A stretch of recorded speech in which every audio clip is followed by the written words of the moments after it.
Hi, this is Brennan Davis from Bedrock Games and the Bedrock blog, and this is a super late night movie review. I'll be posting it in the morning, but I'm gonna record it now. It's about 1:09 a.m., and for me that's incredibly late. So I like to do these because they're very challenging to do, and they sometimes have funny results. So try not to take it too seriously. This is just sort of me struggling to do a review at 1 a.m. And so the movie I'm doing tonight is The Phantom Killer. This is a 1981 film. It's directed by Stanley Fung, has action direction from Billy Chan, and it stars Pak, and it also has some interesting people in it that are in smaller roles, like Tien Fung and Eddie Ko, and just folks that you'd sort of recognize. The plot is interesting. Number one, I like the music in this movie. Before we get into the story, I want to talk about the music because I think I was specifically asked about this by the person who recommended it to me. It was suggested to me by Lady Chow Fung, who I do my weekend wuxia reviews with on Friday. So I believe that the question of music came up, and I really enjoyed the music in this. I thought that it was very effective at matching the mood on the screen and matching the action. There were a number of notable moments for me with this, and it's far too late for me to really recall them specifically, but I just remember one scene where there was a sort of a wobbly sound to the music, and it really added to the movement that was occurring on the screen. And also just the music kind of had a nice, I liked the overall melody and the vibe. So, this was an 81 movie, but a lot of the music had a very 70s feel. And so the plot is basically that there's a killer on the loose, and there's also a big hero in town. I think his name is Sue or So, and he's played by Pak. And all the women in town love the hero. He recently just defeated a bunch of bandits that were creating problems, and so he's got a lot of goodwill in town. But every woman is in love with him, and so when these women start to disappear and end up dead, the detective, who I think was played by Eddie Ko, immediately suspects either Sue or one of the women that's interested in him. And I thought the plot was interesting for a number of reasons. Number one, this is kind of like what happens after the hero has saved the town. This is sort of the domestic difficulties that arise in the wake of the hero saving the town. And it's not like a slasher movie, but it has slasher elements, and it definitely has a heavy dose of mystery.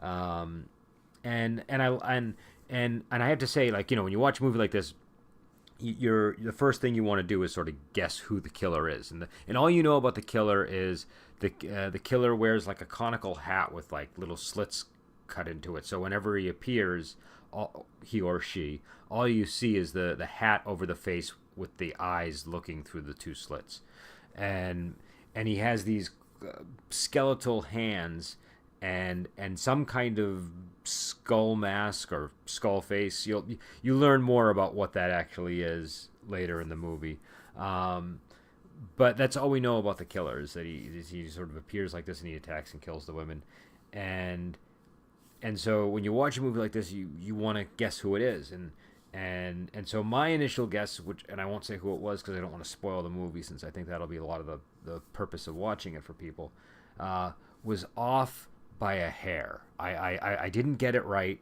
but I was very close. And so I was. I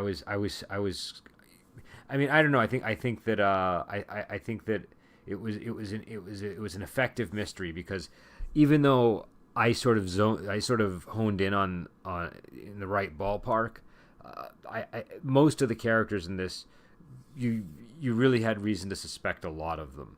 And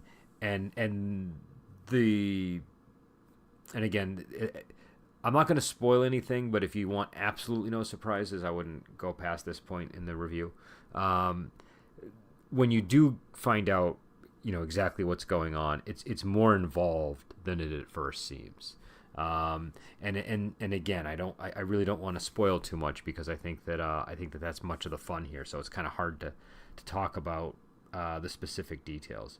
But again, it's there's plenty of kung fu in this movie, so you get a lot of really nice fight scenes with the hero, but also a lot of the women in town know kung fu because they want you to suspect one of the women, and one of the things they establish about the killer is the killer knows kung fu. So there are, I think, at least 2 scenes where you see the women in the movie also seem to know kung fu. It's like definitely one of the women they showcase her kung fu, but I'm pretty sure it's more than that. And yeah, so I thought I liked the I liked the look of the killer. It was kind of interesting. It was definitely sort of reminiscent of a lot of sort of slasher type movies where you have the the mask, except in this case it was a hat. So I thought that was kind of a neat look. Also, the look made it difficult to really guess who it was, and again, they did. I shouldn't say anything because I don't want to destroy it for people, but I think that it's a good mystery. It's an interesting movie, and it definitely has a lot of atmosphere and held my attention. It's only about 90 minutes long, and I was definitely sort of following the story to get to find out what happened, and yeah. So like I said, there's lots of kung fu. There's there's slasher elements, but it's not terribly scary, and it's not like there's a whole lot of blood or anything. And most of the murders are about what you would see in a normal kung fu movie, anyways, and they're fairly clean kills. The most disturbing part of the movie is actually what happens to one of the bodies after they've been killed. And I won't say that much about that, but it's not like anything horrible. It's just a little unnerving. But yeah, so I thought this was a fun film. I wish I could say more about it because it's it definitely had some cool elements that I know I'm forgetting. But again, I have to say it's like 1:17 now, so my brain is slowly dwindling.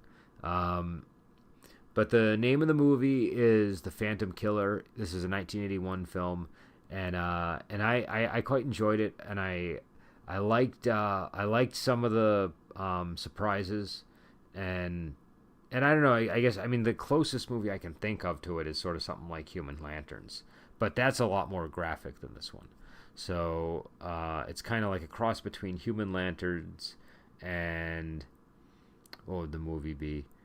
Not I guess not in the sense that it has any of the really graphic elements that this movie has, but in some of the ways that it feels a movie sort of like Corpse Mania or something. But this is a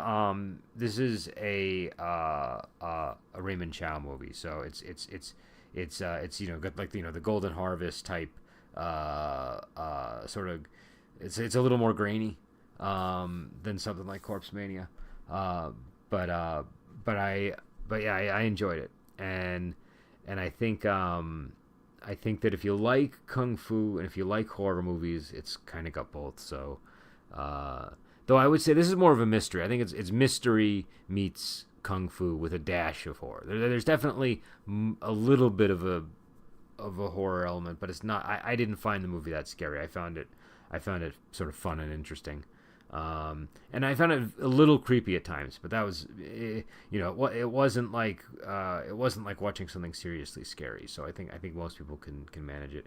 And this movie, it had me sold from the moment I saw the cover. It has this great skull on the cover, and that's usually the sign of a good movie in my experience. So, I'm a pretty, if there's a skull on the cover of the movie, I'll give it a watch. Especially if the skull looks like it's next to things that are out of genre for it. That is always something that appeals to me. So again, I really need to go now. This is The Phantom Killer, 1981.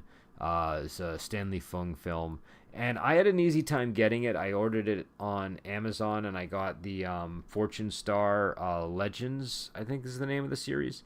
It's pretty decent. I've gotten quite a few movies from Fortune Star, and I'm usually pretty pleased with the result. This one is a little bit grainy, but I mean, it's not like horrible or anything like that. It's pretty clear, and the sound is good. And so I thought it was, it wasn't like restored or anything like that. It didn't look like like it was super cleaned up, but it was totally clear. It wasn't like a struggle to watch. So yeah, and I don't think it was that expensive either. So I would recommend it to people who are looking for something with kung fu that's maybe a little different. I'd have to think about where I'd rank it with the other movies that are in this category. I don't know about that. That would take me some consideration, but it's definitely something that you might want to check out. So, all right, so I will let you go, and I'm going to be back on in the morning. Well, I guess in a few hours with Adam to talk about Return to Condor Heroes, and so I will talk to you later.